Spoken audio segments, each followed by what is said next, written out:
Yes. Okay. I want to know who you think we should be afraid of. Now, it's not Bush, one person. It's not the Republican Party. It's a flat world. I mean, I know it's there. I don't disagree with you. I just don't really grasp who is did it? the organization, who is the spooky, ideology. Right. Who are they? Who are they? I can answer that. It's a good question. It's a great question. Who are they? And you're right to ask it. It's two things. It's a small cabal driven primarily by Karl Rove and Dick Cheney with a strategy. And by the way, Rove is a deep student of history. Is a deep student of history and a brilliant, evil, satanic tactician, right? I mean, if anyone sold his soul to the devil for superior tactical skills, I vote for Rove. In alliance, and not overt alliance, because this is how evil descends, with a great many corporations that stood to make a lot of money by turning a blind eye or by supporting a certain set of policies. And that's how it worked in Germany, by the way. The National Socialists were a small minority party, and the people who masterminded it were small. Most Germans didn't even support them.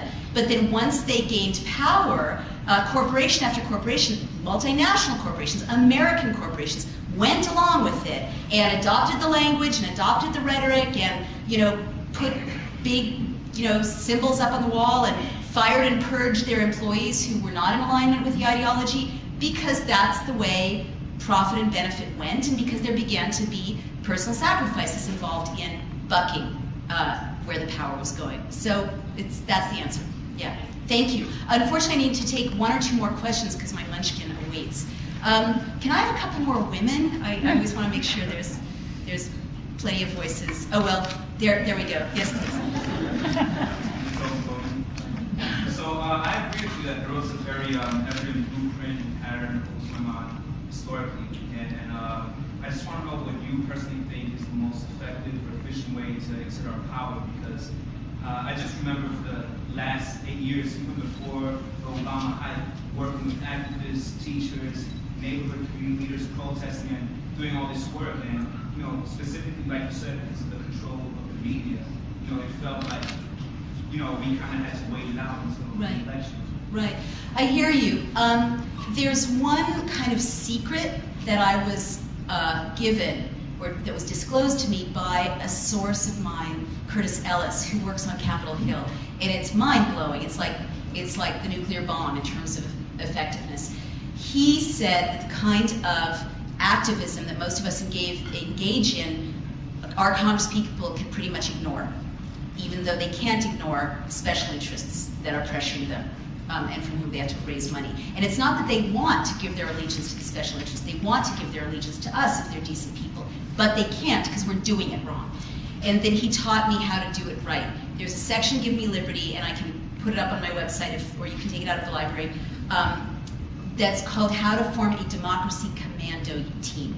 And what this means is that if you register 20 or 30 people and you guys vote in the congressional elections, not just the presidential elections, which many people don't bother to do, that's all your congressperson can afford to care about, in a sense. And if you then tell your congressperson, I'm going to tell my Facebook page about the great job you're doing, or I'm going to help you get out the vote when the crucial moment comes, then you can call them up, and whatever you want, they will give you. But if you are an activist group and you're not voting in a congressional election, they have the lists, and they look at them when you call. Or if you're an activist group and you're not helping them do what they need to do,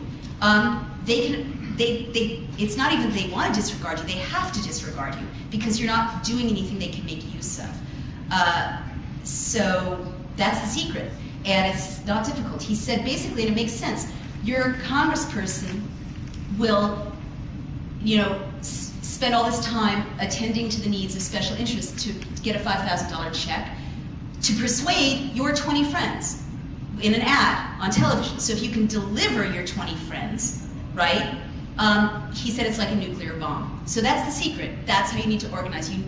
The left has to stop standing outside of the system and being critical about it and bitching about it, pardon my language, and wanting it to be perfect. We have to get our hands dirty. We have to engage in the process. We have to engage in real politics.